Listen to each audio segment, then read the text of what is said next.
আসসালামু আলাইকুম। কেমন আছেন সবাই? যারা স্টুডেন্ট ভিসা নিয়ে অস্ট্রেলিয়া, ইউএসএ, কানাডায় যেতে চাচ্ছেন তাদেরকে আরও বেশি একটু সতর্ক থাকতে হবে, কারণ খুবই কম্পিটিটিভ হয়ে গেছে বর্তমান প্রেক্ষাপটে। আপনাদেরকে এই সম্পর্কে আপনাদেরকে ধারণা নিতে হবে অন্যান্য দেশের স্টুডেন্টদের কম্পিটিশনের ব্যাপারটা, এবং বাংলাদেশের সাথে অন্যান্য দেশের কানেক্টিভিটিটাও যতটুকু সম্ভব খেয়াল করতে হবে। এছাড়া বিভিন্ন বিষয়গুলো যেমন পাসপোর্ট এবং আপনাদের ডকুমেন্টগুলো যেন ফেক না হয় সেদিকেও লক্ষ্য রাখবেন। ফেক ডকুমেন্ট দিলে কিন্তু ভিসা রিজেক্ট হয়ে যায়। এছাড়া আপনার ব্যাংক স্টেটমেন্ট, অন্ততপক্ষে 6 মাসের ব্যাংক স্টেটমেন্ট, সেগুলো আপনার খুবই ভালো থাকলে ভালো। যেমন আপনাদেরকে অন্যান্য কান্ট্রির সাথে যেহেতু কম্পিটিট করতে হবে, সেহেতু অন্যান্য দেশের তুলনায় আপনার ফিনান্সিয়াল দিকগুলো এবং এর সাথে আপনার যে পড়াশোনার ব্যাপারগুলো আইএলটিএস করতে হবে। পড়াশোনার দিক দিয়েও আপনাকে এগিয়ে থাকতে হবে। সবার থেকে এগিয়ে থাকলে আপনি তাহলে যেতে পারবেন। অনেক দেশেরই ভিসা অনেক দেশেরই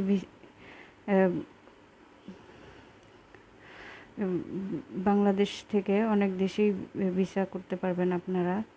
তাছাড়াও আমাদের সাথে যোগাযোগ করতে পারেন ট্যুরিস্ট ভিসার জন্য। আমি আজকে আপনাদের সঙ্গে আলাপ করব ট্যুরিস্ট ভিসার জন্য কী কী ডকুমেন্টসগুলো নিতে হয় সেই সম্পর্কে। প্রথমত আপনার অরিজিনাল পাসপোর্ট লাগবে। এর মেয়াদ থাকতে হবে মিনিমাম 7 মাস। আর ছবি 35x45 ল্যাব প্রিন্টের হতে হবে।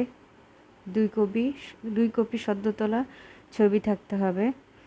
6 মাসের ব্যাংক স্টেটমেন্ট ও সলভেন্সি সার্টিফিকেট থাকতে হবে।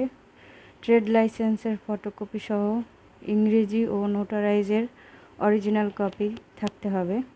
কোম্পানির 2 কপি ইংরেজি লেটার হেডের সাদা পাতা, এটা হচ্ছে ব্যবসায় যারা করেন তাদের জন্য। এনওসি আর নো অবজেকশন সার্টিফিকেটের অরিজিনাল কপি, এটা হচ্ছে যারা চাকরি করেন সেক্ষেত্রে চাকরিজীবীদের জন্য, সার্ভিস হোল্ডারের ক্ষেত্রে। ভিজিটিং কার্ড ইংরেজিতে, চাকরিজীবী অথবা ব্যবসায়ী যেটাই হন না কেন ইংরেজিতে ভিজিটিং কার্ড করতে হবে। আর স্টুডেন্ট কার্ড অথবা ছুটির লেটার থাকতে হবে।